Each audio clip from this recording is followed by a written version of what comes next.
Cruzando as Conversas. Oferecimento Galeás e Sul. Há 40 anos a evolução dos metais. E a Associação dos Oficiais da Brigada Militar e do Corpo de Bombeiros. Defendendo quem protege você. Boa noite, eu sou Guilherme Macalossi e começa aqui na RDC TV mais uma edição do Cruzando as Conversas, seu programa de debates noturnos, sempre logo após o Dois Toques, trazendo sempre a análise dos acontecimentos mais importantes do dia, com a visão dos nossos convidados, os assuntos que impactam na nossa sociedade. Você nos acompanha pelos canais 24 e 524 da NET e também pelas redes sociais, @RDCTV Digital. É isso aí, estamos no Twitter, no Instagram, no Facebook e no YouTube. Nossa live stream já está no ar e você pode mandar a sua mensagem, a sua participação é muito importante. Curta e compartilhe. Também estamos no WhatsApp, que está aparecendo na sua tela. É isso aí, Cruzando as Conversas já está no ar. E hoje o programa vai tratar de funcionalismo e reformas do Estado. Um assunto que tende a ficar cada vez mais quente ao longo deste próximo mês de dezembro, porque a Assembleia Legislativa começa a discussão do pacote da reforma administrativa proposta pelo governo Eduardo Leite. O Cruzando as Conversas é um oferecimento da Associação dos Oficiais da Brigada Militar e do Corpo de Bombeiros, defendendo quem protege você, Galeás e Sul, há 40 anos a evolução dos metais, e Badesul, a gente dá valor para o Rio Grande crescer. No programa de hoje, meus convidados para tratar deste assunto do funcionalismo e das reformas do Estado são Marcos Vinícius de Almeida, presidente do IP aqui do Rio Grande do Sul.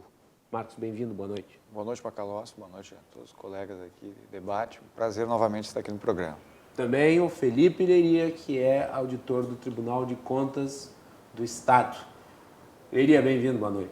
Boa noite, Guilherme. Cumprimento os colegas de mesa. É uma satisfação estar aqui debatendo um tema tão importante para a sociedade. Muito bem. Também temos o Frederico Cosentino, que é economista. Bem-vindo, Frederico. Boa noite, Guilherme. Prazer voltar ao programa. Boa noite a todos e boa noite ao telespectador que vai nos acompanhar nesse debate. Muito bem.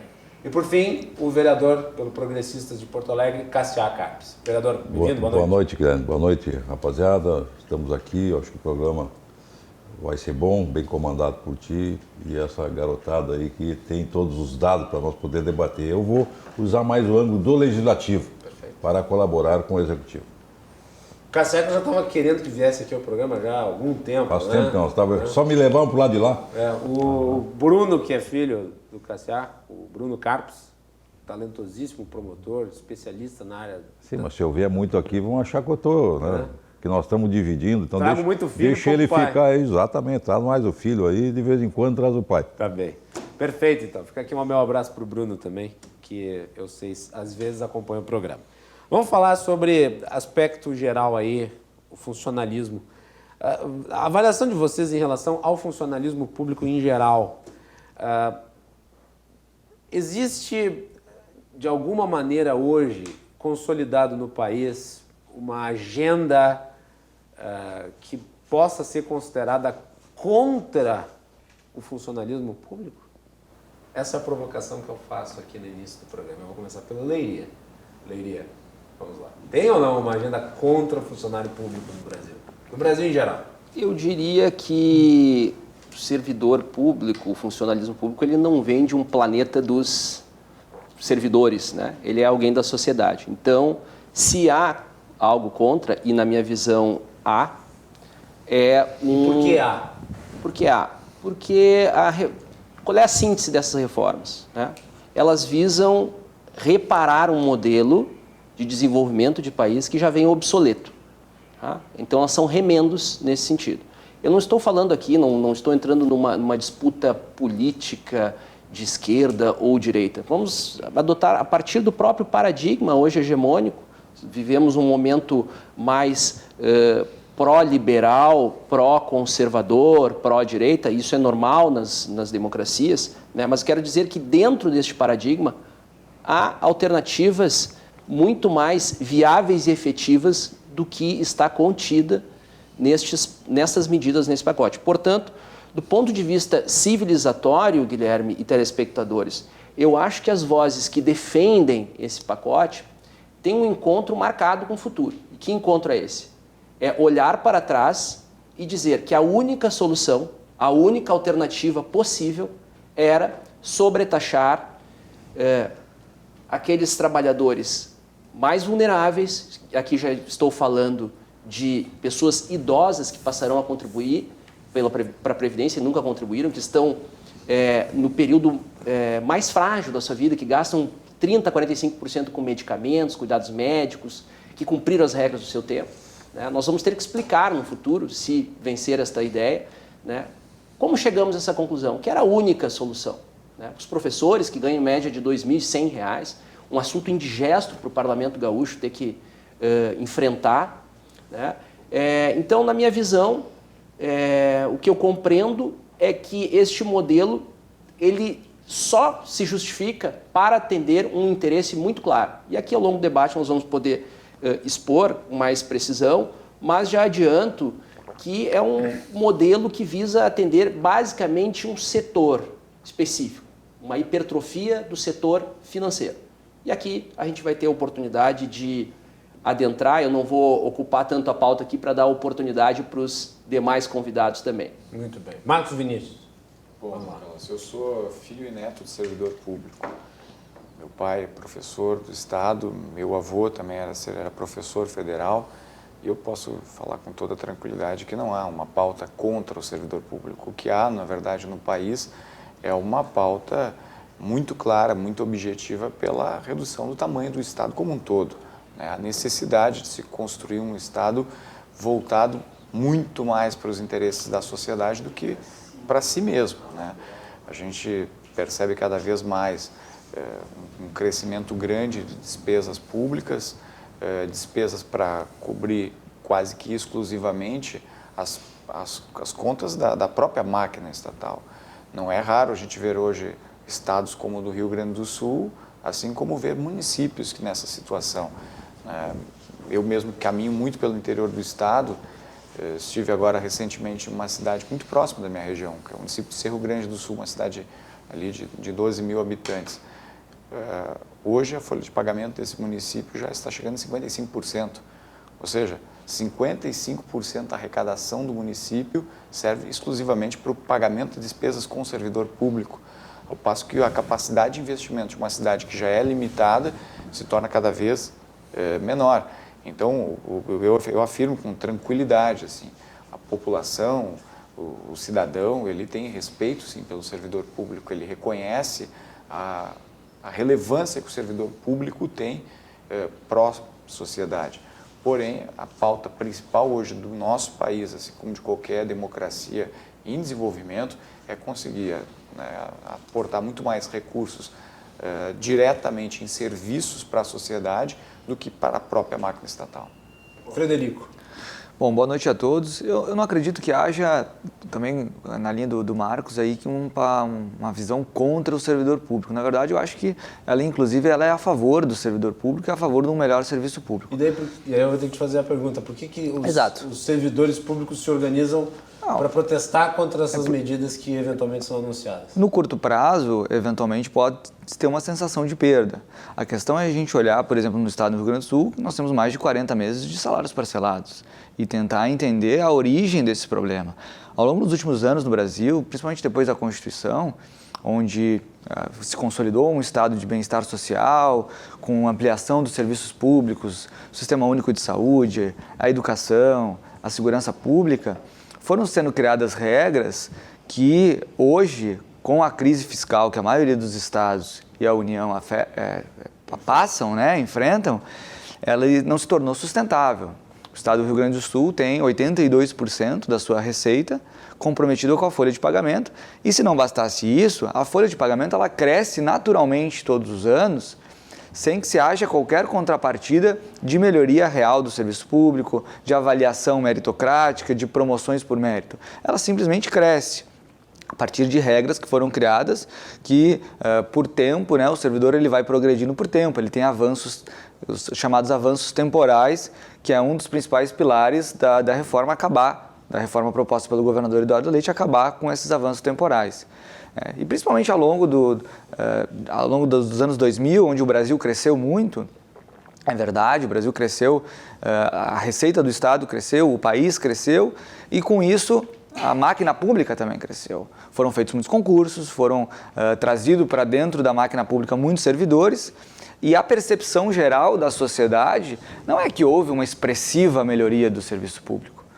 Se você fizer hoje qualquer pesquisa de opinião, se você falar com as pessoas na rua, a percepção geral não é que nós temos um serviço público de excelência.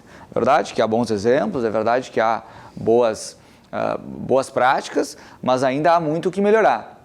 Mas aí, e num contexto de crise... Aí a percepção do público em relação ao serviço público não é menos pelo servidor e mais pelo Estado em si? Sem dúvida nenhuma. Mas o servidor como ponto central da prestação de serviço público e hoje sendo responsável por 82% das despesas do governo, frente à Receita Geral de Impostos, uma despesa que cresce ao longo dos anos, como falei, muitas vezes acima do crescimento da receita, precisa ser mexido, precisa ser mudado. E eu acho que as reformas que o governador está propondo, assim como as que estão sendo estudadas no âmbito do governo Bolsonaro, assim como o prefeito de Porto Alegre já fez alguma coisa nos últimos anos, elas vêm justamente para tentar equacionar essa despesa. E acho que junto com elas, depois delas, e aí tem toda uma questão política envolvida, também tem que vir uma reforma administrativa mais ampla. Porque, na verdade, pelo menos no pacote do governador atual, não se tem uma reforma de organização das carreiras. Você vai continuar, por exemplo, tendo N carreiras distintas, carreiras muito similares com remunerações diferentes. Se ele é analista jurídico da Casa Civil, se ele é analista jurídico da Procuradoria, tem regras diferentes, né? Isso é uma coisa que se debate muito no âmbito federal, a quantidade de cargos e carreiras que tem. E a tentativa de se reduzir até para uma melhor gestão do serviço público, né? Essa seria uma segunda etapa da reforma. A reforma atual proposta pelo governador, ela vai muito de encontro à questão previdenciária, né? A gente tem hoje um déficit da Previdência que consome 1/5 do orçamento público do Estado. Veja, 1/5 do orçamento público é o déficit para pagar os inativos, que são em torno de 200 mil, se não me engano, né? Não sobra recurso para investir. E nós não podemos dizer que as estradas gaúchas estão bem, nós não podemos dizer que não falta investimento em escolas e em postos de saúde, né? Então é preciso equacionar e eu não acho que isso seja contra o servidor. Eu acho que no longo prazo é a favor, porque se o Estado continuar com esse déficit gigantesco, né, nas contas públicas, o salário do servidor vai continuar parcelado. Então é preciso mexer nessa estrutura, sem dúvida nenhuma. Vereador Cassiano, o senhor que tem uma trajetória aí no parlamento, em geral, já viu de tudo em termos de manifestação, já teve até invasão dentro do plenário da Câmara dos Vereadores. E aí, qual que é a sua avaliação disso? Eu acho que o legislativo nessa parte é muito importante. Temos que lembrar, ele tem um pouco de política, um pouco cultural. Acho que o Vinícius disse uma coisa ali, e nós somos do interior, nós sabemos.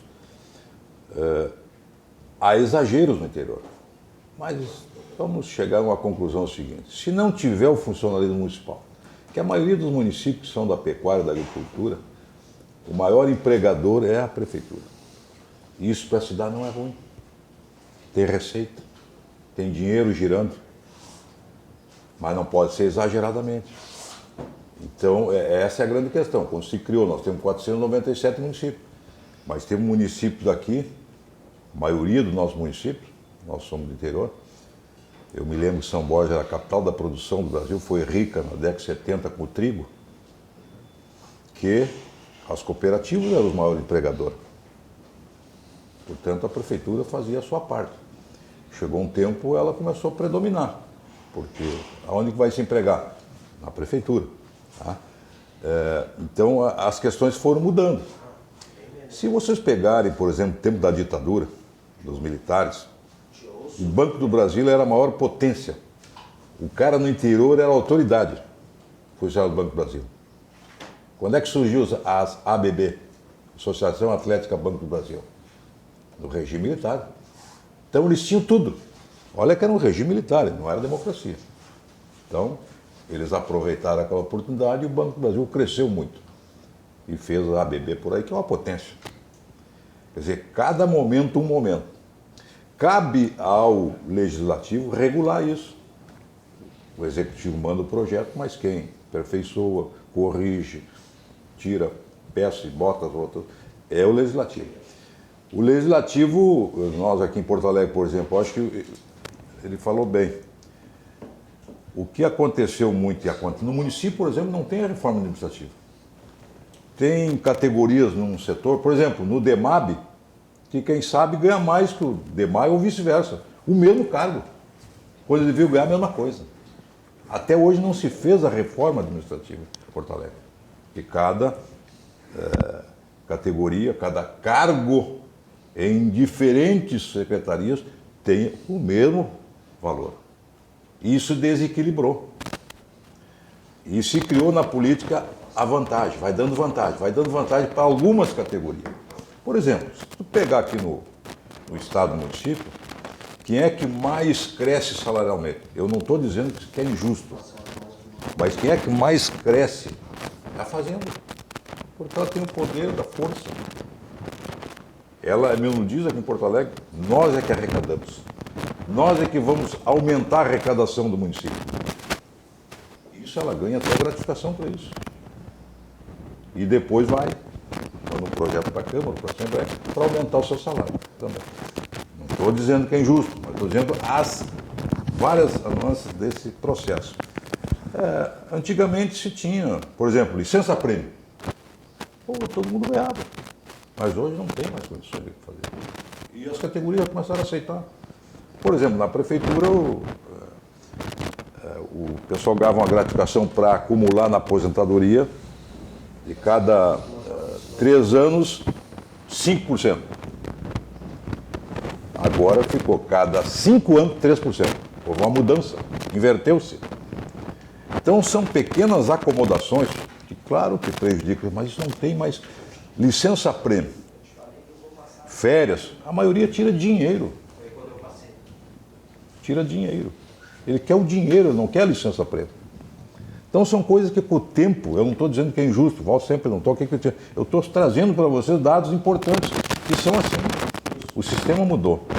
Tem categorias do Tribunal de Contas, dos funcionários, que iam na Assembleia, quando eu era deputado, pedir aumento. E se dava. Porque era assim. Mas hoje eles não vão mais na Assembleia pedir aumento. Porque não tem. Não é injusto, não estou dizendo que seja injusto o aumento. Mas é outra realidade. Então eu acredito que essa adaptação. Para que serve a Câmara e a Assembleia? Para buscar esse equilíbrio como legislador. E automaticamente, isso aqui não tira, porque, por exemplo, da Prefeitura nós não tiramos aquele grosso dele que estava lá no concurso público, lá, que ia mexer em toda a carreira dele. Isso não, isso a Câmara não permitiu. Mas permitiu mexer no INSS deles, na Previdência deles, licença-prêmio, eles mesmos, ajusta aí que está bom para nós. Então houve um equilíbrio, e está havendo um equilíbrio. Agora, não pode botar a culpa nos funcionários, aí não, aí tu tem razão. Não, foi questões que foram chegando, era outra realidade, e foi se acumulando. Culpa dele? Não. A prova está que as categorias mais fortes têm o sindicato mais forte. Automaticamente o sindicato está para isso. Se ele não reivindicar, não lutar pelas categorias, quem é que vai lutar? Agora, isso não quer dizer que eles vão levar tudo. Eu tenho certeza que a Assembleia, e muitos deputados que estão lá ainda, eu passei 2 mandatos lá, muitos deputados que estão lá foram aqueles que lá atrás votaram de uma forma, quem estava a favor. E agora vão ter que votar contra ou apresentar uma emenda para corrigir alguns aspectos, um meio termo, um equilíbrio, uma coisa mais sensata. Eu acho que o governador manda para a Assembleia, mas quem decide, na realidade, é a Assembleia, com os parlamentares, com maioria, são 55, 28 decide lá as questões mais dramáticas, 33 no caso excepcional. Eu acredito que é um debate. O sindicato tem que defender, com toda a justiça, mas é um processo que começa a partir de agora no debate da Assembleia, que vai chegar a um denominador que não seja tão benéfico ao Estado que... E tem um detalhe também que nós aqui se joga toda a culpa no funcionalismo quando governos incompetentes, que não fazem gestão, atrapalham e deixam grandes dívidas ao Estado ou ao município e não há uma sequência de recuperação após outro governo chegar. Então, me parece que é uma coisa que tem que ser analisada, mas há necessidade de fazer alguma mudança. Rapidamente, Fred, que eu quero passar por ele de novo. Pois é que eu acho que é importante nessa questão da culpa, né, Cassiar? É de fato, quando a gente analisa todas essas questões que nos trouxeram até aqui, não é culpa do funcionário público, o fulano ou beltrano, o Francisco, o João, a Maria. Não. Mas o sistema, não. Nós temos que também ter uma franqueza e uma realidade de que por muito tempo foram concedidos benefícios que matematicamente seriam insustentáveis. E que acumulava lá na aposentadoria. Exato. Então, se de um lado não é culpa, de outro, algumas categorias usufruíram desses benefícios. Sim, tem mais força que a outra. Você tinha uma época que não se contribuía para a Previdência. Não se contribuía nada para a Previdência. O servidor público não contribuía para a sua própria aposentadoria. Então, como é que se imaginava que isso seria sustentável? Aí agora está se propondo instituir uma alíquota de contribuição sobre os inativos, e de fato, aqueles que ganham menos vão ter que contribuir um pouco, aqueles que ganham mais vão ter que contribuir mais ainda, e muitas vezes se cria um oh meu Deus, né? Mas muitos deles, por muito tempo, não contribuíram. E se há um sistema de solidariedade, por que só todo o restante da sociedade é que tem que contribuir para o déficit e eles não podem contribuir com pouco? Então é importante ter essa franqueza de dizer, realmente, não é culpa da Maria, não é culpa do João, não é culpa do Francisco, do servidor individualmente. Mas por muito tempo, as categorias de servidores públicos usufruíram de benefícios que não se mostram mais sustentáveis. Leria, vai lá. É importante esse ponto que o Frederico traz, porque se esse argumento é verdadeiro, vamos lá, os servidores se beneficiaram, né, com um período não contributivo, essa é a sustentação, né? Também é verdade que o governo se beneficiou. Por quê? Porque não precisava depositar patronal. E esse é um eixo central aqui, tanto na União quanto estados e municípios. O que se está chamando de déficit é um passivo previdenciário de um período que sequer existia contribuição, mesmo que o servidor quisesse contribuir, não existia forma de contribuir. Ou seja, houve um desequilíbrio contratual. Há de se concordar com isso, houve um desequilíbrio contratual. Agora, como vamos tratar esse desequilíbrio? Ora, em qualquer contrato, o que se faz é o seguinte, tem um contrato desequilibrado, vamos ver quem deu causa a esse desequilíbrio. O servidor deu causa? Não tinha como, ele tinha retido na fonte a sua contribuição. O Estado deu causa? Opa, temos aí uma série de falta de aportes, desde a época ainda no governo Ieda, na questão que foi para as estradas, né? Temos que colocar isso na conta. Agora, este período não contributivo, qual é a referência que a gente tem para dividir esta conta? Né? Eu topo fazer um debate onde vamos pegar o déficit a partir de quando existiu contribuição. Esse nós tratamos de forma de alicotagem, podemos caminhar nesse sentido. Agora, o período não contributivo, que representa, detalhe, cerca de 95% do déficit, esse tem que ter um outro tratamento. Né? Qual é a referência mais próxima, o parâmetro mais próximo que nós temos de contribuição a essa época? 1 para 2. Vamos entrar num debate onde 33% do déficit não contributivo... Mas aí vai se discutir 5% no caso. Não, eu estou dizendo o seguinte, que 5% a gente pode discutir com a alicotagem. Agora, o período não contributivo, que representa 95%, este precisa de um outro tratamento. Não vai ser jogando a alicotagem para cima do servidor, porque sequer vai resolver o problema. Sequer resolve. Matematicamente, teríamos que fazer alíquotas de quase 70%. Então, ele atenua o problema, eu trago aqui, até para reflexão, de assim, será justo nós pegarmos um período não contributivo, né, decorrente de um desequilíbrio contratual, e de chamar isso de um déficit, dizendo que era de um período contributivo? Não é. Teria um encaminhamento, a discussão, que eu acho que é interessante, é nós pensarmos o seguinte, bom, se a referência mais próxima é 2 para 1, o Estado deveria, que se beneficiou também, né, ele assume a sua proporção. E o servidor assume a sua proporção do que se está dizendo que é benefício, ainda que seja discutível essa questão do benefício. Tá? Mas isso é uma forma adequada. O que não pode acontecer, Guilherme e telespectadores, é o que está acontecendo todos os anos. Se pega um grande déficit, vereador Cassiá, um grande número de déficit que não se examina, não foi auditado esse déficit, como é que ele foi composto, né? E se diz o seguinte, olha, em virtude deste déficit aqui nós temos que criar a licotagem. Compreende, Frederico? Então, assim, mas não tem relação. Veja, que o que vai ser sobretaxado do servidor, não há garantia de que vá ir para a Previdência. Hoje, o Estado, inclusive o atual governo, e não é uma exclusividade desse atual governo, ao longo dos governos, não deposita patronal. Ele não cumpre a sua parte do contrato. Isso são dados oficiais. Nós solicitamos por lei de acesso à informação. Ele não repassa patronal. Ele não cumpre um contrato, quer sobretaxar uma parte por um período que sequer é contributivo, né? E isso não resolve o problema. Isso vai adiar o problema previdenciário para as próximas gestões. É disso que se trata. Então, o que se diz é o seguinte, não se está resolvendo a questão previdenciária, está fazendo ajuste fiscal com a Previdência. Existem formulações dos mais diversos paradigmas, aqui é importante que se diga isso, paradigma liberal, paradigma social-democrata, o paradigma marxista, soluções previdenciárias, tá, que encontram razões previdenciárias e não fiscais para resolver. O que o governo está fazendo é uma outra coisa, ajuste fiscal. E por que faz isso?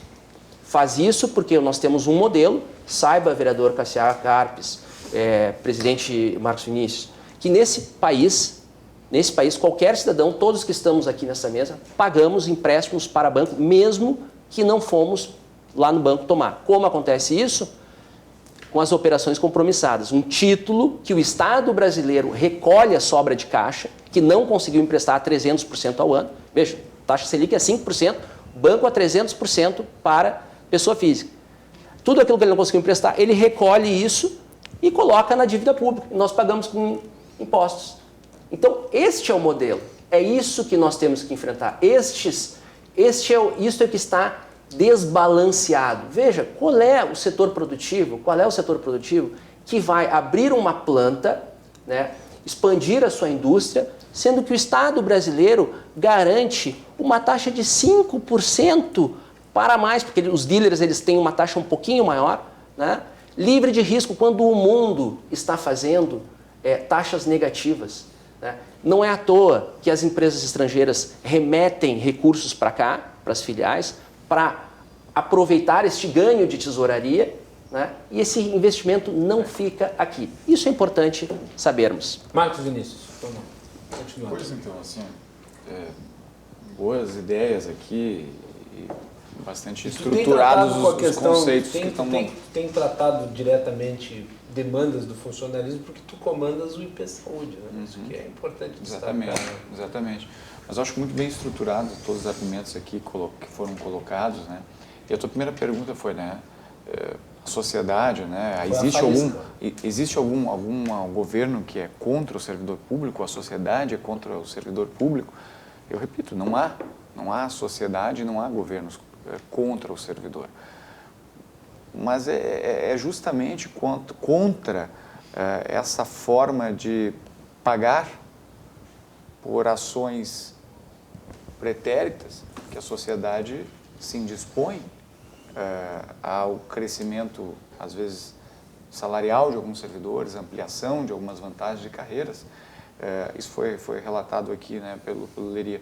É verdade, o Rio Grande do Sul ficou um período muito expressivo sem aportar recursos, tanto da área patronal como desconto dos servidores para a Previdência. E aí faz o que com esse período? Mas é justo que a sociedade, que o empreendedor, que o profissional liberal, que o profissional autônomo, que o trabalhador do campo arque com essa despesa neste momento.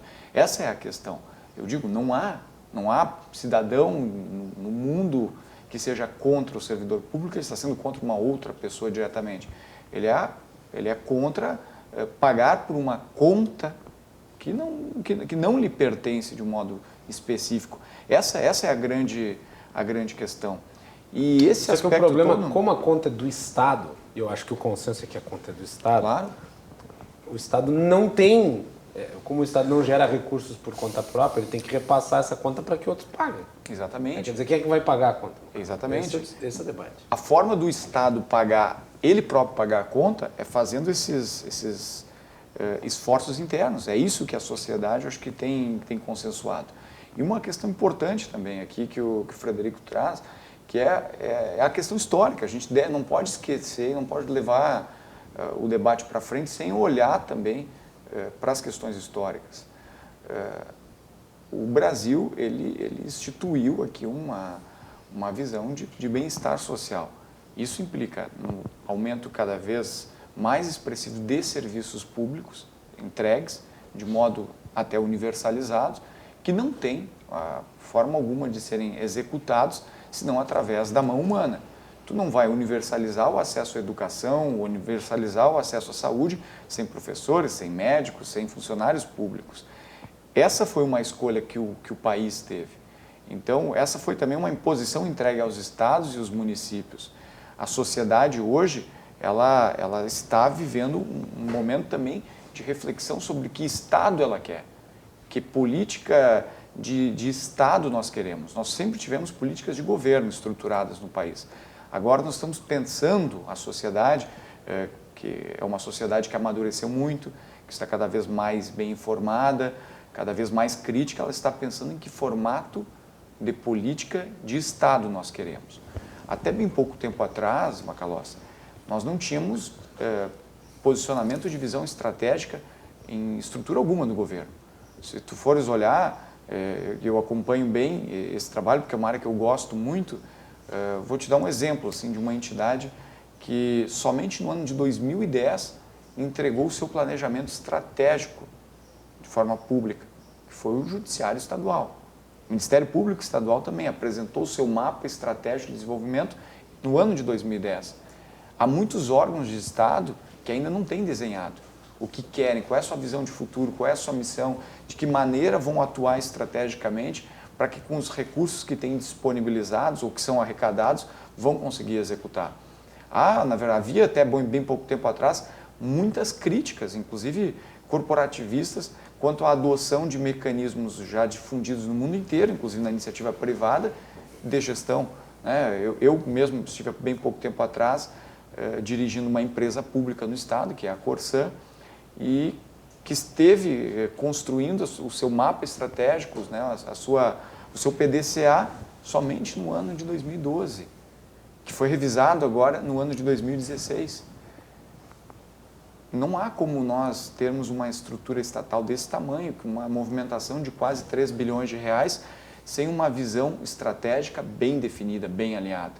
Como prefeito no interior, eu fiz reformas administrativas, como diretor administrativo também da Corsã, implantei um novo plano de cargos e salários aos servidores, onde buscamos ali tratar a meritocracia como a base desse trabalho todo. A Corsã, eu dou como exemplo, né, é uma empresa pública que tem mais de 50 anos de existência, que foi criada em uma época que não existia na iniciativa privada qualquer condição de fazer investimentos em saneamento nas cidades do interior do estado. A Corsã não foi feita para ter lucro, ela foi feita para uma missão humanitária, que era levar água tratada para as cidades mais pobres do Rio Grande do Sul. Só que a sociedade evolui e a gente não pode perder de vista que a subsidiariedade é um princípio norteador de qualquer organismo público. Hoje nós temos na iniciativa privada condições de entrar em condições equivalentes de competitividade. Nós temos aqui no estado, por exemplo, uma outra empresa pública, que é a Procergs. O que fez o estado do Rio Grande do Sul criar a Procergs foi o fato de que não existia na iniciativa privada empreendedores ou investidores capazes de aportar recursos privados para oferecer serviços de tecnologia para informatizar o estado. E hoje já não é mais essa realidade? Hoje esse celular aqui tem mais tecnologia do que o primeiro servidor adquirido pela Procergs lá atrás, que deu razão à contratação mediante serviço público, ou seja, concurso público de diversos servidores. E que hoje, muitos deles estão num processo também de mudança de condições, mudança de visão. Eu volto lá ao caso da Corsã, por exemplo. A Corsã ela recebeu parte dos servidores da extinta Corlac. O estado do Rio Grande do Sul tinha uma empresa para fomentar a bacia leiteira do Rio Grande do Sul. Nós temos lá na temos o Estado, né, nós todos, né, gaúchos, temos lá na Corsã servidores da antiga Corlac, que pertencem a uma categoria de trabalhadores que eram ainda os leiteiros, entregadores de leite. Esse entregador de leite que botava o leite na porta da casa, que meu pai relatava muito, que saía daqui do quartel do centro de Porto Alegre para ir nas festas do Jockey Club e voltava no início da manhã cheio de garrafinha de leite entregue nas casas. Esses trabalhadores, muitos ainda, estavam vinculados ao serviço público estadual. Nós tínhamos no interior do estado, até os anos 60, muitas cidades sem energia elétrica, com servidores públicos concursados com estabilidade, né, ou, se não concursados, com estabilidade, exercendo a função de acendedor de lamparina. Isso existia até bem pouco tempo atrás no interior do estado. Nós temos pensionistas vinculados a esses servidores. Há muitas carreiras que vão deixar de existir em breve. Muitos mesmo, e nós não estamos falando exagerando. Há quem diga que a função de contabilista vai acabar muito em breve. Porque com o avanço que nós estamos tendo na tecnologia... De jornalista, não. Nós estamos tendo. Talvez o jornalista lá do jornal impresso, sim. Talvez esse sim. Mas o de contabilista diz que vai acabar, porque com o avanço da tecnologia e a oferta de softwares, isso vai acabar sendo uma necessidade de mudança. Então, nós temos que entender que o mundo está em transformação, Cassiano. Sim. E a sociedade não quer pagar pelo passado. O Estado fez uma escolha. A política do nosso país foi uma política de bem-estar social que forçou a estrutura pública a gastar mais. E nós hoje estamos vendo que essa política definida era uma política meramente de governo, uma política de Estado. O país precisa se reinventar como um todo. Veja que eu não sou um privatista, mas agora, nesse momento, claro que se tudo, tu conhece mais do que eu, quando se luta para não privatizar algumas estatais, que todo mundo sabe que é privatizável, é porque o sindicato faz, e o empregado tem que fazer isso. Uma vez, se nós não fizer isso, uma vez vai chegar em nós. Na outra, eu vou dar minha ideia, não sou privatista, mas duas que eu não consigo entender por que privatizar. Enquanto eu for vereador, voto contra a privatização dela. E quando era deputado, se falava e nós bloqueamos na Assembleia. É a Corsã e o DEMAI. Tá? Porque isso entra dinheiro na boca do caixa. Ah, tem má gestão. Bom, aí é problema de gestão. Tem prefeituras aqui no estado que é municipalizada, como o DEMAI é. E isso só não dá dinheiro se tiver má gestão. Porque nós todos aqui pagamos água na boca do caixa. O problema é que, em geral, o Estado é mau gestor, né, Cassiano? Sim, em geral, só que o Vinícius, com a experiência que ele tem, e eu também conheço, para o cidadão entender. Vou citar uma cidade. Certa vez o Sérgio Moraes, meu companheiro de partido, é o presidente do partido, e chegou, olha, tu é contra a privatização da companhia em Santa Cruz? Eu digo, não, faz o seguinte, municipaliza. Aí ele, caiu para trás. Mas aí eu tenho que contratar tantas pessoas. Pô, se tu quer fazer uma municipalização, tem que ter estrutura. Como tem, me ajuda aqui, Vinícius, Bagé, Porto Alegre, Uruguaiana. Caxias, Pelotas. Então, Uruguaiana não, privatizada. Farroupilha estuda a municipalização do setor. Quando se faz uma coisa municipalizada e que tem a gestão, ela dá certo.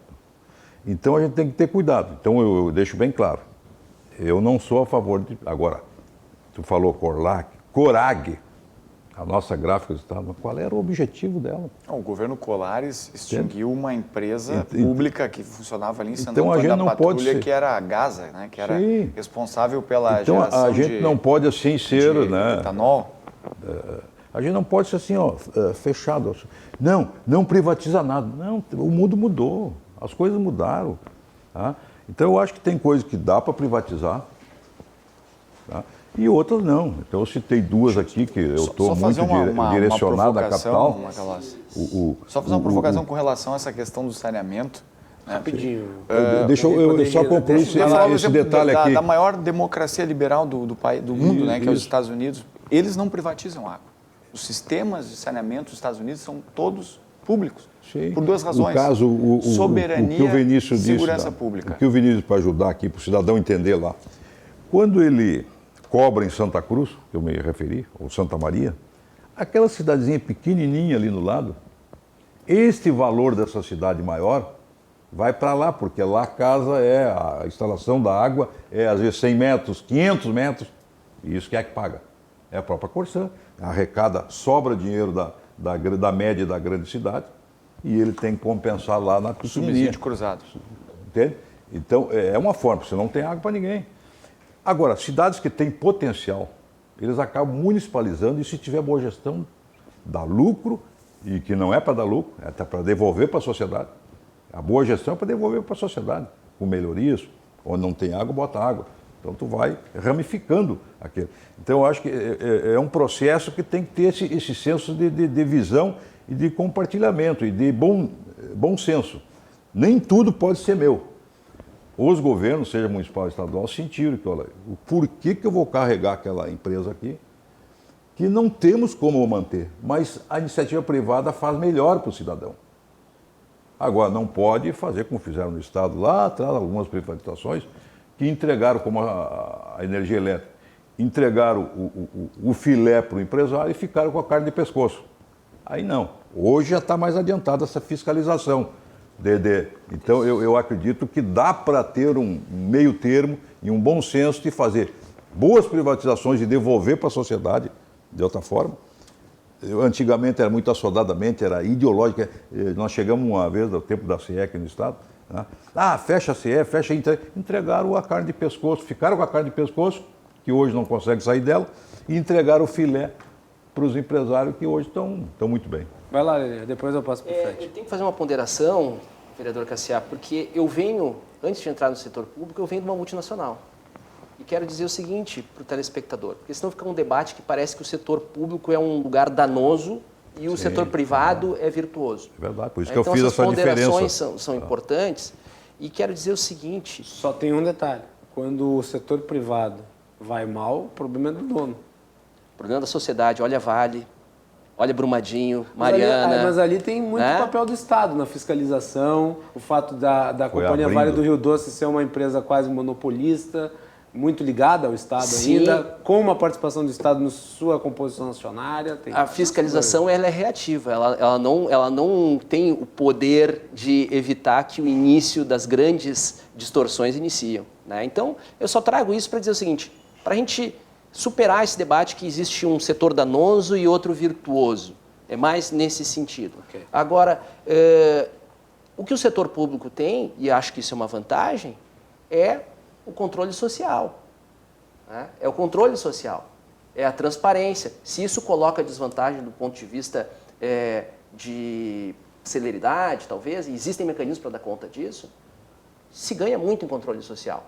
E aqui, Marcos Vinícius, tu colocas uma questão, o mundo está em mudança, as profissões vão acabar, de fato, mas eu pergunto, qual é o papel do Estado neste processo? Porque essas mudanças todas estão revertendo exatamente em que tipo de bem-estar para a população? Quando a gente tem 40% da população economicamente ativa na informalidade, né? Quando a gente tem um déficit educacional, porque a gente fala do déficit, engraçado, a gente fala do déficit financeiro como se o dinheiro ele fosse automaticamente conversível em bem-estar. E há um espaço muito grande entre ter dinheiro e converter ele em bem-estar. Então, esse ganho de produtividade está servindo exatamente para o quê? Né? Para o quê? Quando nós temos, voltando com números da pobreza, né? E aqui eu cito até o próprio presidente da Câmara, Rodrigo Maia, disse, a direita precisa ter a sua agenda de política social. Isso eu concordo, tem que ter mesmo, não pode ser Entendeu? pobre. Agora, nós não estamos vendo isso, né? Porque é importante dizer isso para os telespectadores, porque a gente que está no sindicato sempre fica com aquele estigma. Aqui eu já vou passar a palavra, porque eu vi que o Frederico já quer falar. Eu já encerro aqui. Fica com aquele estigma de parece que somos contrários a mudanças. Não, nós estamos na posição onde se enxerga exatamente quais os efeitos da falta de compromisso das transições que esse país faz. E quero dizer o seguinte, que a falta de compromisso, né, essa produtividade que não se converte em bem-estar, né, ela é o que vai, hoje, aqui no estado do Rio Grande do Sul, pegar um professor que ganha R$ 2.100, que não paga Previdência, e vai pagar, Cassiá Carpes, R$144. Uma pessoa com 30% a 45% da sua renda comprometida para sobreviver. Esse desequilíbrio que é nós muito grande. vamos, desculpe o termo aqui, mas nós vamos acelerar o processo de morte de pessoas. É disso que se trata. Os nossos ternos, nossas gravatas não vão dar conta lá na frente, né? As nossas linguagens, as nossas formações não vão dar conta de explicar que escolha civilizatória foi essa. Eu Então, considero é muito essa importante. parte dele, da importância. O desequilíbrio entre categorias é muito grande, internamente. Então tem principalmente gente se que for ganha avaliar- muito pouco e outros ganham Não, e demais. principalmente- Demais em relação ao contexto. Concordo, mas não é agora, central. Vamos lá, mas eu acho que o desequilíbrio é evidente, principalmente quando tu avalia servidores que trabalham para o executivo e servidores que trabalham para o judiciário. Mas E aí temos agora que o judiciário avaliar os quer governar o informais, Estado do Rio né? Grande do Sul. Vamos analisar os informais, o desequilíbrio entre privado e público. Olha a informalidade que nós estamos vivendo. É isso que se quer? Socializar a miséria? É este o caminho? Vai lá, Fred. Olha, foram muitas coisas ditas aqui para comentar, mas tentando fazer um panorama. Espero que tu tenha feito assim, uma compilação mental. Tentando fazer um panorama até para a gente não fazer um novo programa dentro de um programa, né? Tentando até voltar aí para o tema do funcionalismo. Eu acho, Cassiá, tu disse que tu não é um privatista, aí, com todo respeito, eu sou um privatista, acho que tem que privatizar absolutamente quase tudo. Absolutamente quase tudo. Ficou estranho isso, mas eu acho que nós temos que avançar muito na questão das privatizações. O Estado brasileiro hoje é extremamente inchado, tem muitas empresas ineficientes. De fato, Teve um na estudo do questão... governo federal que tem participação em 600 empresas. Exato. De fato, na questão do saneamento, acho que tem que avançar muito com parcerias com o setor privado. O Brasil, nos últimos 20, 30 anos, negou a participação do setor privado no saneamento e isso não trouxe bons resultados para o saneamento. O Marcos Vinícius deve ter os números na ponta da língua muito melhor do que eu, mas isso não trouxe. E agora, na Câmara Federal... Mas continua com o comando do Estado. Ou seja, aqui em Porto Alegre seja parceria público-privado da iluminação. Mas no setor... Vamos lá, E nós, ok. e nós votamos. Mas vamos lá, Cassiano, no setor... Então, nesse cada setor que caso é um caso. Mas nesse setor que o Fred menciona, não se deixou... o fracasso é absoluto no país. Quer dizer, a questão do saneamento básico é lamentável. Quantos por cento? E por muito tempo se negou... O saneamento básico é porque não dá voto. Mas a água não é só é sucesso? Mas não é só os isso. Os políticos do executivo não se preocuparam com essa parte. Vai lá, Fred. Nós podemos... A palavra está com o Fred. Acho que é legal, Guilherme, fazer um debate aqui só sobre saneamento básico, sobre parceria, sobre empresa pública, sobre não empresa pública. Mas tentando voltar aqui um pouco para a realidade, né?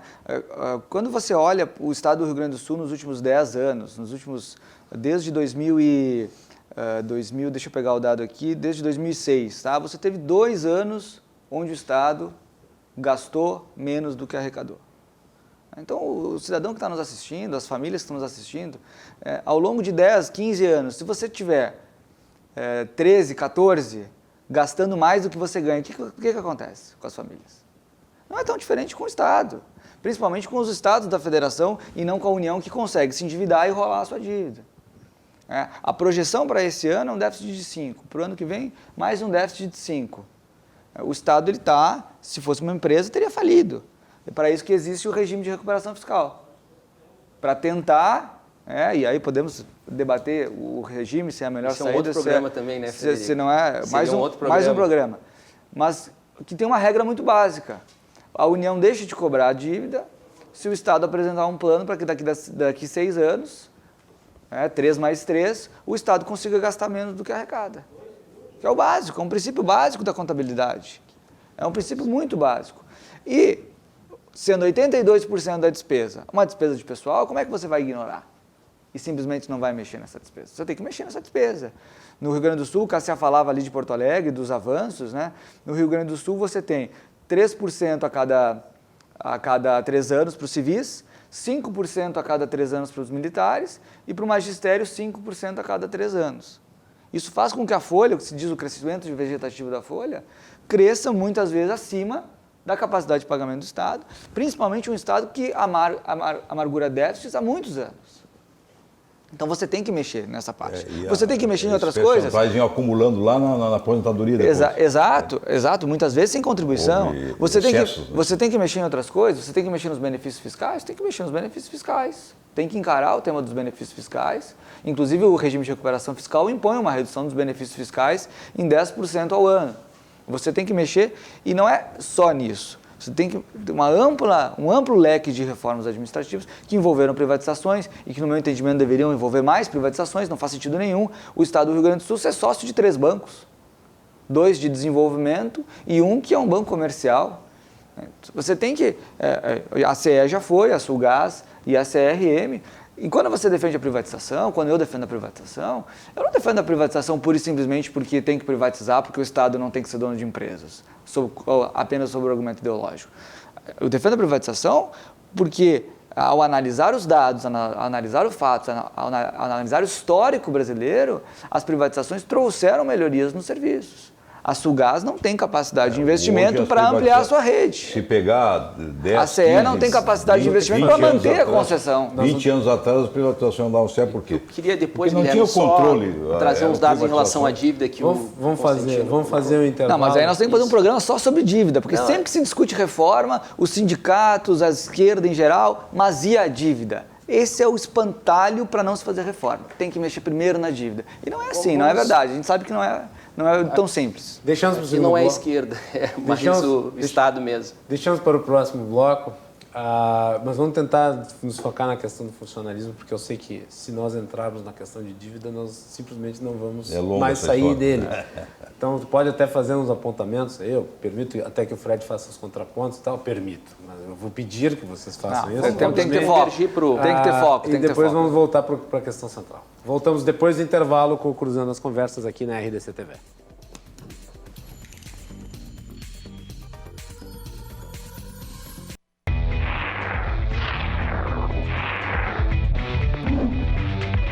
Cruzando as Conversas. Oferecimento Galeazzi Sul. Há 40 anos a evolução dos metais. E a Associação dos Oficiais da Brigada Militar e do Corpo de Bombeiros. Defendendo quem protege você. Voltando aqui na RDC TV com o Cruzando as Conversas, você nos acompanha pelos canais 24 e 524 da NET, pelas redes sociais, @RDCTV Digital, no Twitter, no Instagram, no Facebook e no YouTube. Não deixe de mandar a sua mensagem, a sua participação é muito importante. Curta, compartilhe, assista as nossas edições anteriores nos nossos canais, estão todas disponíveis. No programa de hoje estamos falando sobre o funcionalismo público e o Estado. Temos aqui a presença do vereador Cassiar Carpes, do Progressistas de Porto Alegre, Frederico Cosentino, economista, Marcos Vinícius de Almeida, presidente do IP Saúde, e Felipe Leiria, auditor do Tribunal de Contas do Estado. Cruzando as Conversas é um oferecimento de Galeazzi Sul, há 40 anos, a evolução dos metais. Também de Badesul, a gente dá valor para o Rio Grande crescer. E a Associação dos Oficiais da Brigada Militar e Corpo de Bombeiros, defendendo quem protege você. E vem aí o carrinho Agas 2019, uma homenagem dos supermercados gaúchos às empresas e personalidades que mais se destacaram em 2019. Dia 25 de novembro, no Grêmio Náutico União, em Porto Alegre. Carrinho Agas 2019, realização da Associação Gaúcha de Supermercados. Mais informações pelo site www.agas.com.br. Muito bem. Leiria, voltamos. Vamos lá. Em relação ainda ao pacote do funcionalismo, já expresso isso pelo governador do Estado, e não só este governador, o governador anterior, se fala sobre o regime de recuperação fiscal, né? Vinculando a necessidade desse ajuste para o enquadramento no regime de recuperação fiscal. Que, na nossa visão, trata-se basicamente de um projeto de Estado unitário. Elimina-se a ideia de federação. Por quê? Porque se traz uma junta para cá que terá poderes, uma junta administrativa que terá poderes acima dos poderes, né? E sobre que justificativa? A dívida. Aqui eu não sei se nós temos condições, Guilherme, de mostrar esse gráfico aqui. Rivelino, tenta pegar ali. Consegue pegar? Aqui são valores diretamente comparáveis. Se a gente olha aqui em 96, né, 28,59 bilhões, né, para 98, com a renegociação da dívida, salta para 63,55 bilhões. Quem olha esse gráfico deve pensar, nossa, o Estado do Rio Grande do Sul se endividou imensamente, né? Deve ter construído algo ou deve ter irresponsavelmente se endividado. Conversando com Foi a troca do indicador, né? Os diretores da Fazenda, perguntamos se entrou algum dinheiro novo. Ele disse assim, Felipe, não entra dinheiro novo desde 94. Isso é só uma troca decorrente de uma política monetária. E o que acontece? Isso aqui é um outro dado. Isso aqui é o que a União gasta com a dívida assumida pelos estados, tá? 23 bilhões. E o que ela recebe é 30 trilhões. Desculpe, 23 milhões e recebe 30 bilhões. Ela paga na casa dos milhões e recebe na casa dos bilhões, dados do TCU. Tá? Eu pergunto, que lógica é esta? Tá? Alguém vai dizer, mas a dívida não é questão central para resolver o problema do funcionalismo, porque não estamos pagando a dívida. De fato, não estamos pagando a dívida. Só me permito, para não ficar só aqui... Só para concluir. Isso é histórico. Isso é histórico, Passou só para concluir. por todo o governo. Tanto o teu como o meu, o dele, o dele. Mas agora, vereador, nós temos... Os problemas são mais do passado recente do que de agora. É presente. Por que é presente agora? Os governos estão começando. Presente por quê? Porque este governo tem uma ação As junto ao esquerdas STF. complicaram a vida do Brasil. A ação... Tu sabe, tem que dizer isso. O que acontece? Este governo tem uma ação junto ao STF onde a dívida foi reconhecida como paga em 2013. Uma informação do Tribunal de Contas do Estado que está apensa aquele processo. Só vamos cuidar a questão de não sair do tema do funcionalismo para falar entrar na dívida, senão acabou o programa, né? Isso. Então, é isso que está legitimando, né? Isso que está legitimando medidas para cima das principais rubricas do orçamento. Né? Quando a gente não ataca o problema central, a gente tem que ir para as outras rubricas. Então, é sobre este argumento que está se justificando um ajuste fiscal que não resolverá. Por quê? Porque se o Estado entra no regime de recuperação fiscal, se reforçará a lógica do pacote. Quer dizer, os outros não fizeram ajuste fiscal, os outros governos, e a crise continuou. E piorou. Esta dívida está paga, vereador. Esta dívida está paga. Estava todo mundo bem. Não podemos, não. Se tivesse paga, estava todo mundo bem. Por isso nós estamos sustentando que o pacote, esse pacote, e outra história, o pacote vai atingir algumas categorias. Ele faz um ajuste para garantir uma dívida que já está paga. Né? Mas tu propõe o que, Leria? Que se deu calote nisso aí? Não, o que eu proponho é que no âmbito desta ação... Vamos lá, a conversa do calote da dívida e da auditoria da dívida é lá dos anos 90. É antigo. E durante bem pouco tempo atrás, se falava que o governo estrelas ia conseguir... O governo Sarney, por exemplo, embarcou na ideia da auditoria da dívida externa e propôs o calote da dívida, não pagou e nós só não há relação, Guilherme. Veja, há uma ação da OAB contra a União. Ação da OAB, para não ficarem dizendo que é de partido. A OAB do Rio Grande do Sul ou aquela de Santa Cruz? A OAB, tá? Tem a OAB do Rio Grande do Sul ou do Santa Cruz? Não me falha a memória, se não me falha a memória, é a do Rio Grande do Sul, tá? Eu tenho que não vou dar esse dado. Mais, tá? Okay. Do Rio de Janeiro, mas olha só, o juiz do TRF4 determinou uma perícia na dívida. O que se identificou nesta perícia da dívida?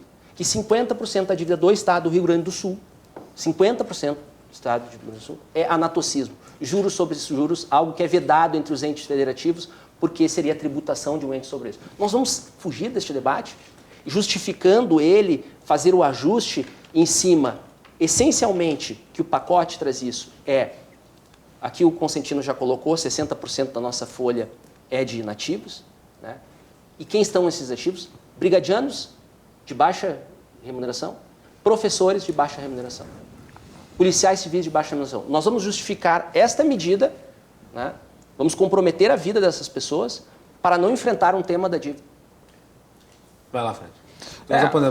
Nós temos que voltar para o tema... Pois é, porque se a gente for falar sobre dívida, a gente teria um programa inteiro para falar sobre dívida. Mas estados que fizeram a sua parte, estados que fizeram seu ajuste, como Santa Catarina, como o próprio Espírito Santo, estão em situação muito melhor que hoje o Rio Grande do Sul, que o Rio de Janeiro, que Minas Gerais, que não fizeram o dever de casa e que estão sendo obrigados, e não acho que haja perda de soberania nenhuma com relação à federação. Na verdade, o que há é um auxílio da federação no sentido de proporcionar uma renegociação, que é verdade, no passado foi feita uma renegociação que alterou o indicador e a dívida aumentou, mas não significa de forma alguma que a dívida está paga. Um Estado que nos últimos 15 anos teve superávit apenas em 2 anos, continuou com déficits, acumulou novas dívidas. Assim como é o caso da União. A União, desde 2014, não paga o juro da dívida pública da União. Apenas rola com mais dívida. Então, é um debate importante, mas não é o debate central.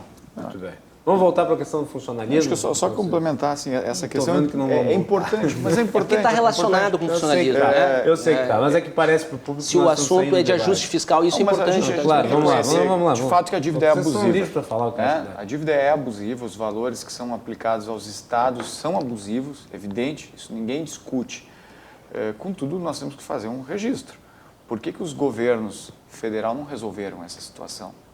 Eles que, inclusive, pregavam há bem pouco tempo atrás aqui um alinhamento de estrelas que iria equacionar esses problemas. Por uma razão muito simples: centralização de poder. O governo federal não quer perder sua capacidade de articulação política. Isso é verdade. Nós estamos vendo agora, o governo que inicia, um pouco mais de interesse em criar uma revisão do Pacto Federativo, de pensar a descentralização de poder. Mas, nos últimos anos, nós víamos o presidente da República fazendo questão de fazer atos de inauguração para entregar na mão de famílias pobres chaves do programa Minha Casa Minha Vida.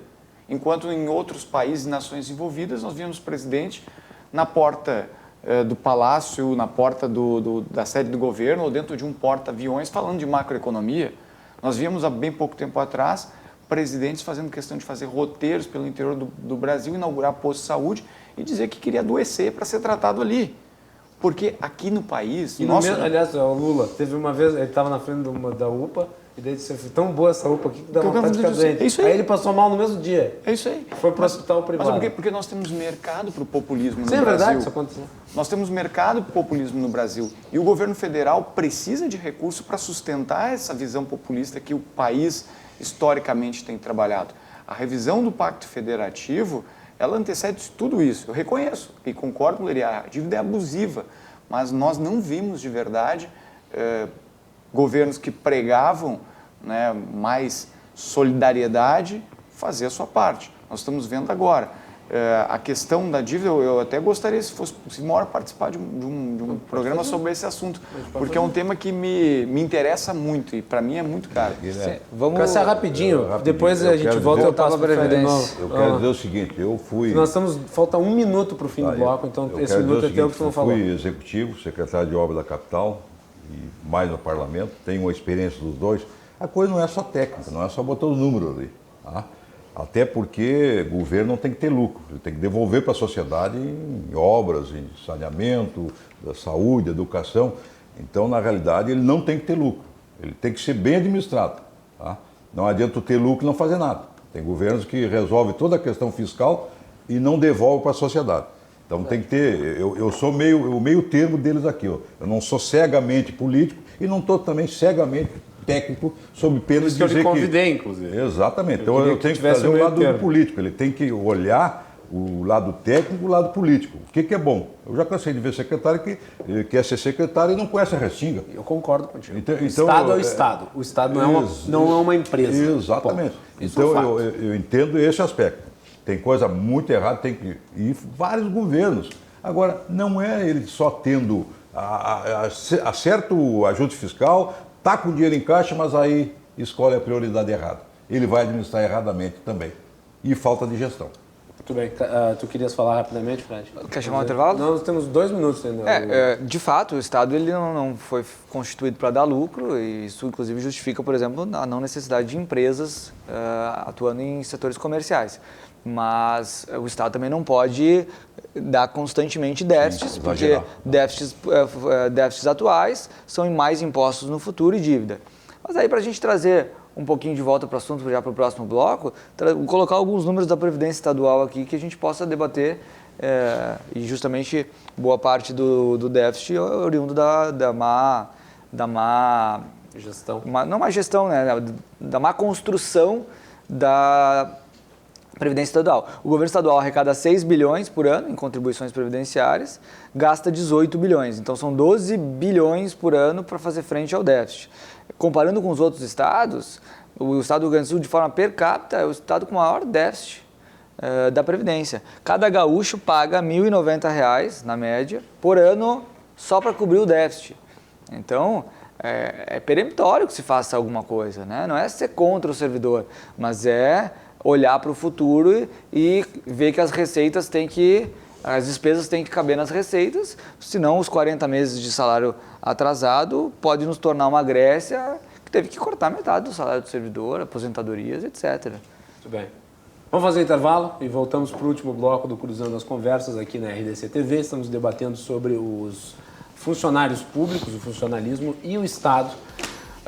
Você nos acompanha pelos canais 24 e 524 da NED, pelas redes sociais, @RDCTV Digital. Voltamos na sequência.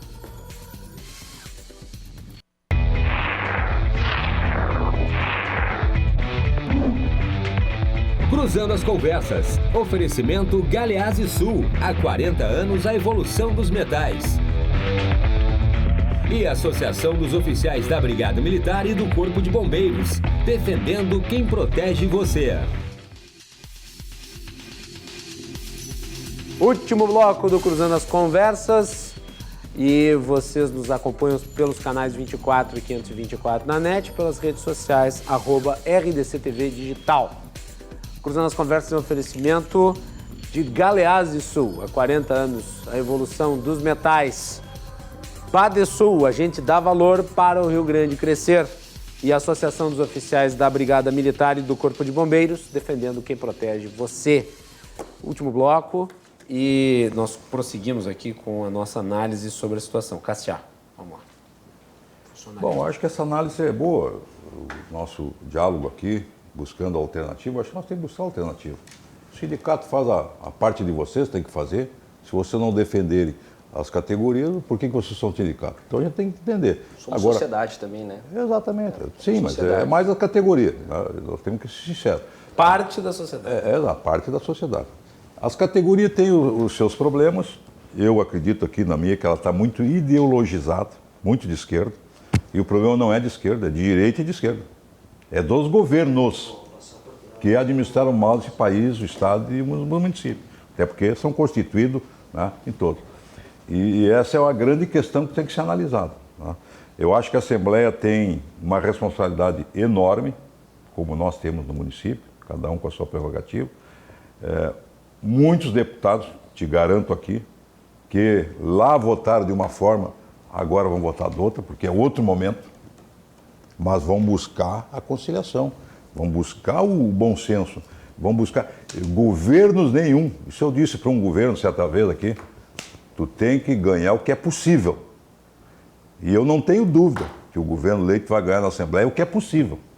O que os deputados, são 55, maioria 28 e às vezes até 33, vão buscar o possível para não prejudicar tanto vocês, mas também não entregar tudo para o governo, que às vezes não tem certeza do que ele vai fazer. Assim como já fizeram privatizações erradas. Embora hoje tenha muito mais sistema de fiscalização. Então eu acredito que a Assembleia tem, sem dúvida, Guilherme, uma responsabilidade muito grande de fazer esse equilíbrio. Eu concordo que tem categorias, como os professores. Esta é a mais prejudicada.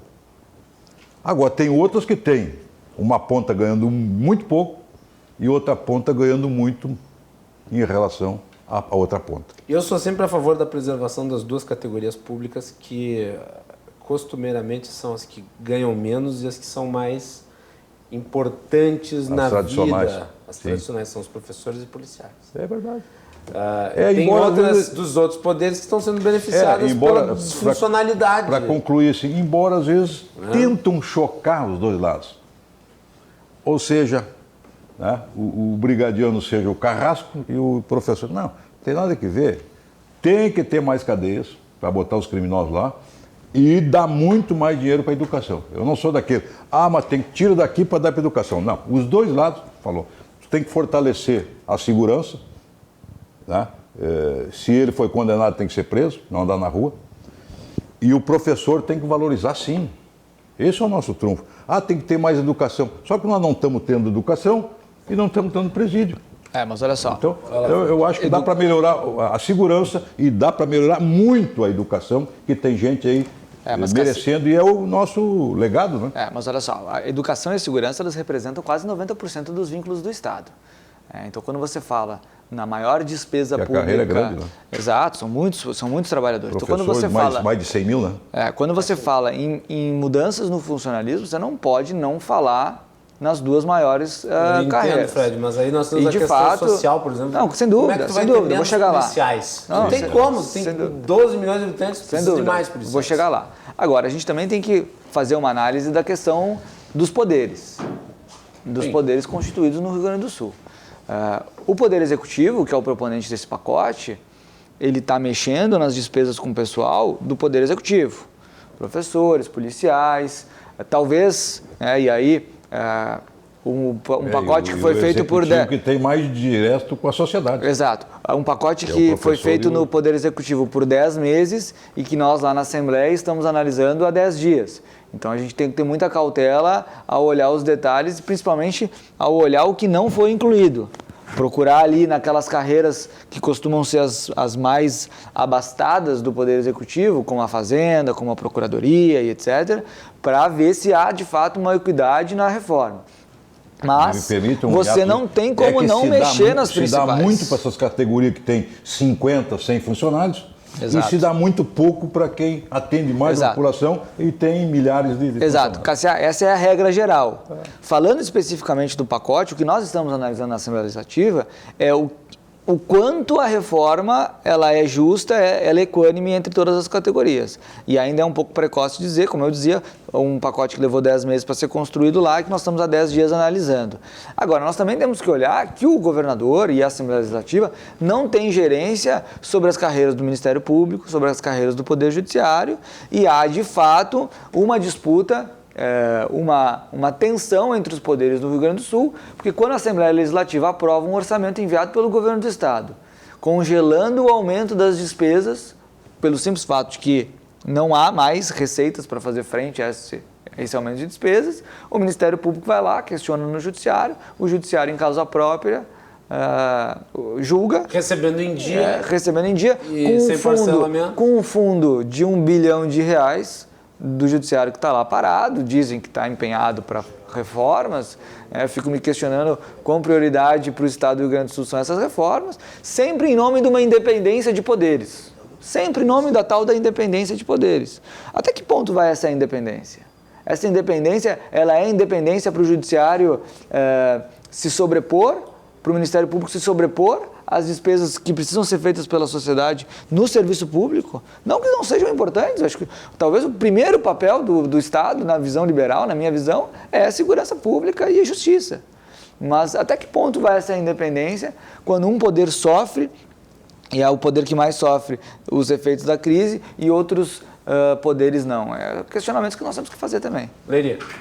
Aqui se falou em populismo, ideologia e privilégios. Eu tenho acordo com o Marcos Vinícius, concordo, acho que a democracia não foi feita para populismos, mas daí também temos que falar do populismo do 13º do Bolsa Família, então, deste governo, né? Que é o que vem se encaminhando. Então, aceito esse argumento. Né? Se bem que o Bolsa Família custa muito pouco para o orçamento. Né? Sim, mas apenas só para dizer que é uma trajetória que não está vinculada a um partido específico. Eu que né? sou liberal, eu sempre digo o seguinte, o Bolsa Empresário custa muito mais. Exatamente. Bom, a questão Bolsa BNDES. de privilégios, eu pergunto, e deixo para o telespectador, a questão das carreiras acho que tem que ser enfrentada. Veja, eu sou de uma carreira de Estado, uma carreira bem remunerada, estou dentro dessa hierarquia que considero abjeta. É uma hierarquia abjeta entre trabalhadores. Né? Agora, eu pergunto, temos que atacar isso, mas atacar isso vai resolver este problema que nós estamos tratando? Não. Até porque aqui o Frederico já colocou, a grande massa é 95%, eles são professores e são policiais. Então, do ponto de vista prático, não será esta a solução. Podemos fazer um debate sobre esta hierarquia, que acho que deve ser feito, deve ser enfrentado. Agora, para esse problema, não resolve. Agora, aqui também se falou sobre a questão dos poderes, né? Eu acho que o Consentino tem um talento para ser constituinte, porque nós precisamos mudar a Constituição.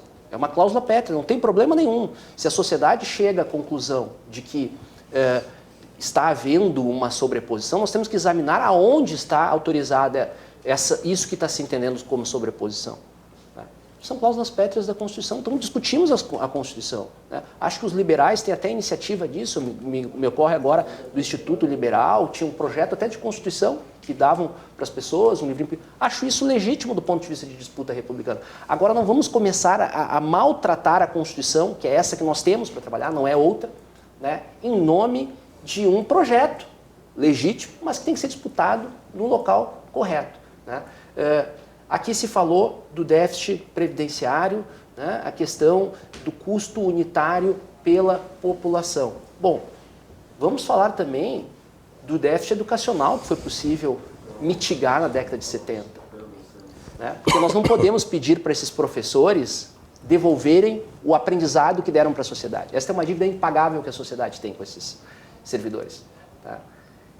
Mas a educação gaúcha é uma das piores do Brasil, né? Hoje sim, mas historicamente não foi assim. A educação brasileira já é uma porcaria. Historicamente, E a gaúcha é pior ainda. Historicamente não foi assim. Né? Então é este exame que tem que ser feito e acho não por culpa dos professores, né, Felipe? Isso... É bom deixar claro isso. Claro. E acho que é importante de vários aqui governos, discutir. Isso é muito importante, né? Principalmente aqueles ideários mais pró-ajuste. Eu não tenho problema em debater neste paradigma. O que eu estou dizendo é o seguinte: temos que atacar o déficit. O Frederico coloca, acho que sim. Né? Temos que atacar. A questão é a forma como está sendo atacado o déficit. O que o parlamento gaúcho vai ter que examinar é se ele vai autorizar nós pegarmos um déficit, um passivo previdenciário que é de período não contributivo e jogar para dentro de déficit. Isto não é uma questão só ideológica, vereador Cassia Carlos. Por quê? Porque o que nós temos visto? Que isso depois se judicializa e enrijece o orçamento da próxima gestão. Perfeito? Então, é sobre este exame que temos que analisar. Marcos Vinícius, depois 1 minuto na rodada final para todo mundo falar rapidamente. Vamos lá, 2 minutos. Chegando ao final do programa, né? Acho que tentando aqui poder... Tentei ser justo na distribuição de tempo, claro, acho que foi. Né? Claro, não, tentando contextualizar também tudo que foi passado, né? Nós vivemos um momento de transformação, seja no Estado, no país, o mundo inteiro, né, tem mudado em velocidade exponencial. Nós temos que estar, ao fazer gestão, e essa é uma das bandeiras que eu defendo, né, e sempre preguei ela com muito vigor quando candidato a deputado estadual que fui, pregava a possibilidade do Estado do Rio Grande do Sul apresentar uma lei de incentivo à gestão aos moldes da lei de incentivo à cultura, né? Porque não é justo a sociedade pagar um show do Bruno e Marrone para tocar 1 hora e a gente não poder ter condição de contratar uma grande consultoria, uma universidade para fazer um trabalho de alinhamento estratégico de governos ou até mesmo em apoio a entidades do terceiro setor. Então, a gestão é algo que eu trato e tenho ela como algo muito especial. Nós precisamos... Macalossi, neste momento aqui, né, entender que nós estamos em processo, um processo de mudança, de transformação muito acelerado. Esse é o momento que o país passa, que o Estado passa de pensar uma política de Estado efetiva. Né? Que Estado nós queremos daqui para frente? Nós não temos mais oportunidades de debater meios termos, de debater soluções meramente paliativas. Temos que encontrar essa solução agora aqui, né, para tentar, pelo menos, encontrar uma saída que a gente possa respirar. Mas a partir deste momento, a partir dessa transformação que 2020 mostra ser, nós temos que pensar uma política de Estado. Eu participei pela FAMURS, na condição de presidente, da construção da Agenda 2020 aqui no Estado, né, junto com diversas outras entidades. Para quem esteve à frente daquele processo, é lamentável ver que muitas das metas que foram pactuadas com a sociedade não aconteceram, seja por falta de interesse político em algum momento, seja por excessos que foram cometidos em outros, mas acima de tudo por uma deficiência assim, de compreensão do futuro. Eu acredito que, e reforço, né, a partir de 2020 nós temos que olhar o Estado por completo e não governos, Estado por completo. Muito bem. Senhores, olha, eu gostaria de agradecer muito. Foi um debate que acho que para o público muito educativo, de altíssimo nível, como não poderia deixar de ser com a composição desta mesa. E eu gostaria de agradecer a todos por terem vindo aqui no nosso programa nesta sexta-feira. Marcos, obrigado. Muito obrigado, Macalossi. Parabéns pelo trabalho realizado lá no IP. Eu devo dizer que eu era muito cético em relação... Tá indo. Mas está indo bem, né? Tá indo. Conseguiu pagar algumas coisas, conseguiu fazer umas cobranças. Estamos recuperando créditos. Hoje, inclusive, o Poder Judiciário, né, nem só de farpas e espinhos, a relação também do Executivo com o Judiciário. Hoje, recuperamos 10 milhões de reais de pagamentos referentes a pensionistas com o Executivo, mais a Assembleia Legislativa, Ministério Público. Estamos, ao final deste ano, também fazendo um aporte extra aos hospitais. E aí, a partir do ano que vem, vamos trabalhar um grande programa de recuperação de contas e um grande trabalho de gestão frente aos hospitais. Marcos, vamos deixar pré-agendado para ainda esse ano a gente fazer uma entrevista contigo, uma entrevista daí. Por favor. Só para falar sobre isso. Muito obrigado. Então vamos tá feito. sim. Porque é um trabalho agradecer sensacional. Aqui os colegas aí pela oportunidade do debate hoje qualificado O também. ceticismo meu não era em relação à tua competência, era o tamanho do problema. Leria, obrigado, rapidamente, 10 segundinhos aí para despedir. Muito obrigado, quero agradecer aos telespectadores pela atenção, a ti, Guilherme, pelo convite, aos meus companheiros de mesa. Eu acho que republicanismo se faz assim, no debate de ideias e de forma radical na democracia. Isso nós não abrimos mão. Muito obrigado. Muito bem. Cassiá, obrigado por ter vindo. Volte outras vezes. Né? Tá bom. Obrigado, um abraço. Um abraço aos colegas de debates aqui. E dizer que a Assembleia, que eu já passei 8 anos, tem uma responsabilidade muito grande de harmonizar, de buscar um entendimento, buscar um bom senso.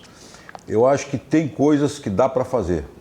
Os governos têm que se dar conta do seguinte, o que é possível fazer, Guilherme? Às vezes querem 100%. Não, mas às vezes aí 70% é muito bom para o Estado. Achem uma composição com a Assembleia que tem que votar.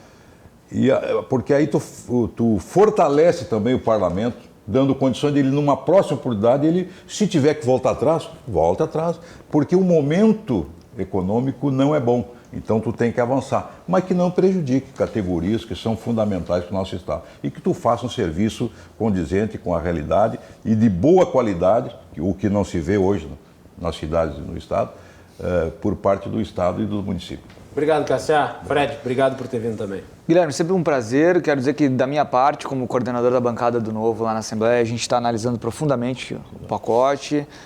Acho que nós temos que debater, sim, com todas as categorias envolvidas, mas nós temos que debater com toda a sociedade, né? Porque são 12 milhões de gaúchos que pagam seus impostos, que vivem no Estado, que dependem de um bom serviço público, né? E acho que o debate ao longo do próximo mês vai ser muito produtivo e muito importante para o futuro do Estado do Rio Grande do Sul. E nós aqui no programa voltaremos a abordá-lo, trazendo os parlamentares para debater o assunto. Então fiquem ligados nas próximas edições do Cruzando as Conversas. Obrigado a todos os componentes da mesa.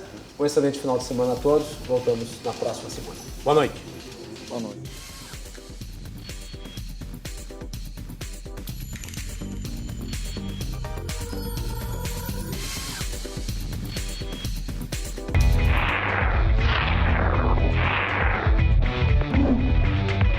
Cruzando as Conversas. Oferecimento Galeazzi Sul. Há 40 anos a evolução dos metais. E a Associação dos Oficiais da Brigada Militar e do Corpo de Bombeiros. Defendendo quem protege você.